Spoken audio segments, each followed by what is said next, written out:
Ketika telepon tersambung, Yoshua bertanya dengan hormat, "Tuan Renza, apa perintahmu?" Tama berkata, "Yoshua, aku ingin membangun basis tingkat rahasia tinggi. Kamu akan mulai mengatur pusat pelatihan dalam waktu dekat." Yoshua dengan cepat bertanya, "Tuan Renza, persyaratan apa yang kamu miliki untuk pusat pelatihan?" Tama berkata, "Pertama-tama, tingkat kerahasiaan harus cukup tinggi.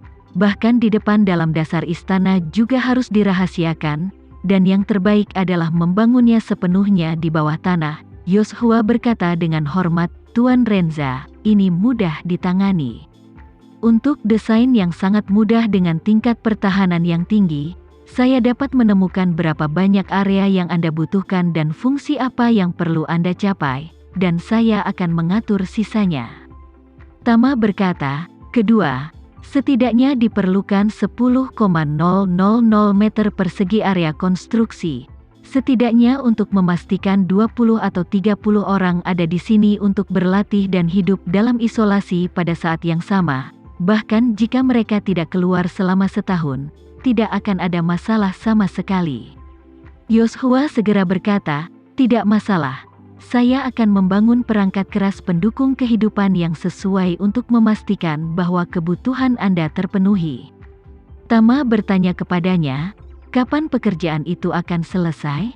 Yoshua menjawab, "Tuan Renza, kami sedang bekerja lembur untuk konstruksi. Seluruh pangkalan harus beroperasi penuh tahun depan.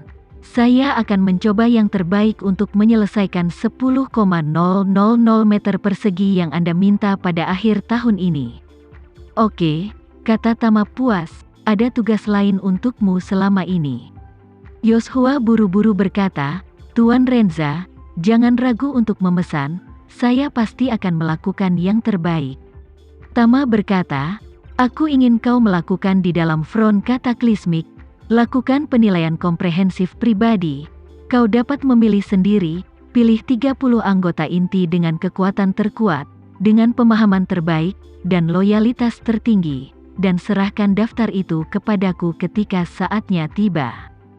Yoshua berkata tanpa ragu, "Oke, Tuan Renza." Pada 8 Agustus. Pernikahan Zain Sucipto dan Roma Romiati akan segera dimulai. Roma Romiati dan Raya, ibu dan anak yang tinggal di villa keluarga Hermawan, bangun lebih awal sebelum jam 5 pagi. Penata rias yang diatur oleh Linda Suteja juga datang tepat waktu dan mulai merias keduanya. Dan Zain Sucipto yang berada di Sangrila sudah mulai bangun dan berganti pakaian saat ini. Menurut praktik pernikahan yang normal, Zain Sucipto harus melakukan gaya mempelai pria terlebih dahulu, dan kemudian pergi ke rumah Hermawan Juntuk menjemput pengantin wanita dengan pendampingnya dan tim mobil pernikahan. Karena pernikahan tidak diberitahukan ke dunia luar, Zain Sucipto hanya mengundang putranya Jevi Sucipto untuk menjadi pendampingnya. Jevi Sucipto juga senang karena perasaan ayahnya telah menemukan tempat yang sebenarnya, jadi dia secara alami menyetujui permintaannya dengan sangat mudah.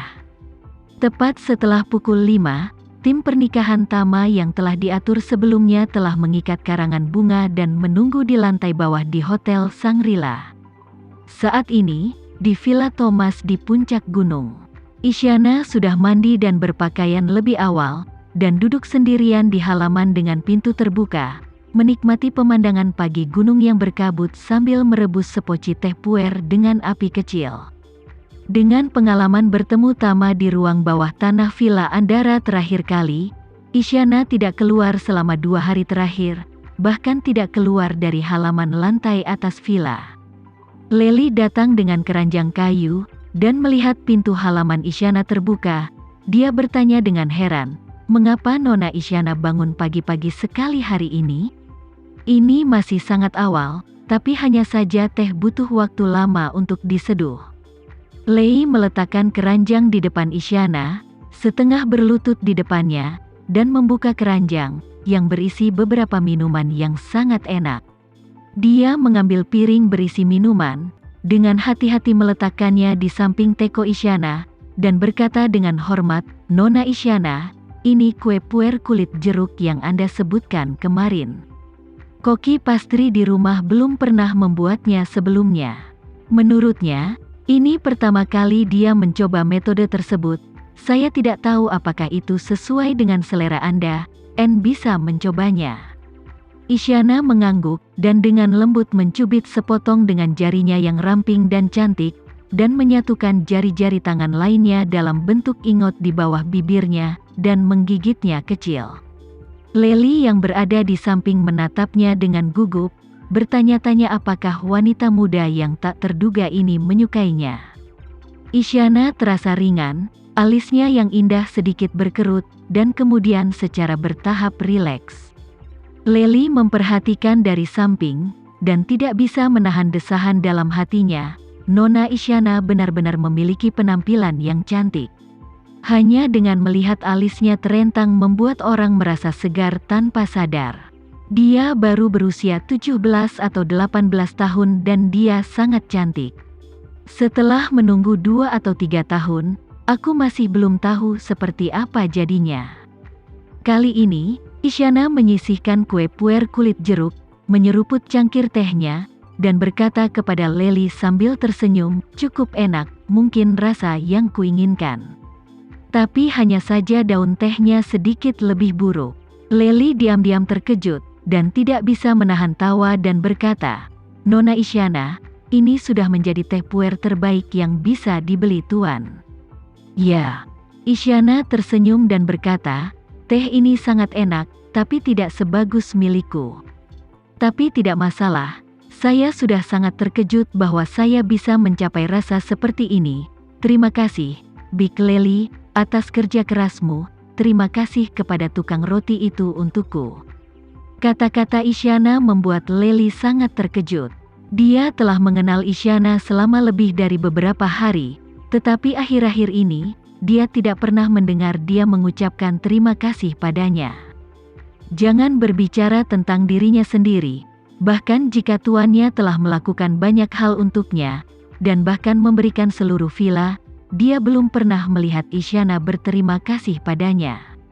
Tampaknya di matanya, apa yang tuannya lakukan untuknya adalah hal yang biasa.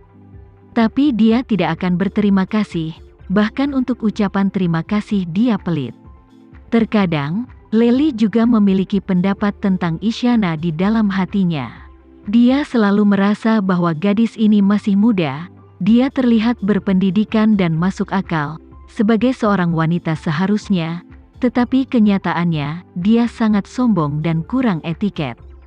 Dia sibuk dan penuh perhatian, tetapi dia tidak pernah menunjukkan rasa hormat yang pantas dia terima. Namun, saat ini, Lely sangat terkejut lagi, dan berpikir dalam hati, Tuan telah melakukan begitu banyak untuknya, dan rumah-rumah lain yang sudah tidak dicetak lagi yang sulit dibeli seharga miliaran dapat diberikan kepadanya, tapi dia tidak pernah mengucapkan terima kasih. Tapi hari ini, karena aku membuatkan dia kulit jeruk puer garing yang ingin dia makan, dan berterima kasih padaku dan koki pastry pada saat yang sama, aku benar-benar tidak tahu seperti apa pandangan dunia Nona Isyana. Ketika Lely bingung, dia mendengar dari luar pintu suara Tuan Thomas. Dia berkata dengan terengah-engah tetapi penuh semangat, Nona. Tuan Dean Freddy ada di sini. Isyana mengangkat alisnya sedikit dan menatap pintu dengan matanya yang indah. Setelah beberapa saat, dia melihat Thomas dan Jaya masuk dengan seorang lelaki tua, saling mendukung. Dan lelaki tua yang muncul bersama Thomas dan Jaya adalah lelaki tua yang pernah bersama Isyana di Eropa Utara saat itu. Melihat Isyana, lelaki tua itu maju selangkah dengan susah payah menyembunyikan kegembiraannya, berlutut di depannya dengan gemetar, dan berkata dengan hormat, Nona, budak tua itu terlambat, tolong hukum aku. Isyana tersenyum ringan, dan mengangkat tangannya ke udara, dengan lembut berkata, bangunlah, kamu belum terlambat, jangan terlalu menyalahkan dirimu sendiri. Kemudian lelaki tua itu berdiri perlahan. Lely di samping tertegun. Pria tua di depan mereka sepertinya seumuran dengan tuannya, Secara konservatif diperkirakan berusia sekitar 90 tahun, tetapi pada usia yang begitu lanjut, dia masih harus berlutut di depan Isyana. Seberapa besar rasa hormat yang dia miliki untuknya di dalam hatinya? Ini juga membuatnya semakin bingung. Nona Isyana, apa latar belakangnya?